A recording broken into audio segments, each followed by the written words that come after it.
FIDE world cup title ఫలితం ఇక టై బ్రేకర్లోనే తేలబోతుంది.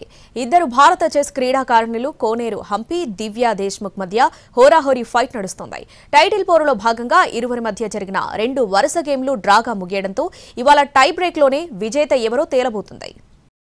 శనివారం జరిగిన తొలి గేమ్లో అనుభవాన్ని ఉపయోగించి కోనేరు హంపి డ్రా వరకు తీసుకువెళ్లగా ఆదివారం కూడా ఇంచుమించు అదే రిపీట్ అయింది. తెల్లపావులతో ఆటను మొదలుపెట్టిన హంపి నెమ్మదిగా గేమ్ను ప్రారంభించింది. అదే సమయంలో దివ్యా దేశ్ముఖ్ గేమ్ ప్రారంభంలో క్వీన్స్ గ్యాంబిట్ ఓపెనింగ్ తో దూకుడు కనబరిచింది. 14వ ఎత్తులో బిషప్ ను త్యాగం చేయడం ద్వారా ఆమె అడ్వాంటేజ్ పొందింది. ఇక్కడ దివ్యకు గేమ్ గెలిచే అవకాశం లభించినప్పటికీ సద్వినియోగం చేసుకోలేకపోయింది. ఆరంభంలో ఇబ్బంది పడిన హంపి 16వ ఎత్తు నుంచి పుంజుకుంది. అయితే గేమ్ పై ఫలితం వచ్చే అవకాశాలు లేవని భావించిన ఇరువురు 34వ మూవ్ దగ్గర డ్రాకు అంగీకరించారు.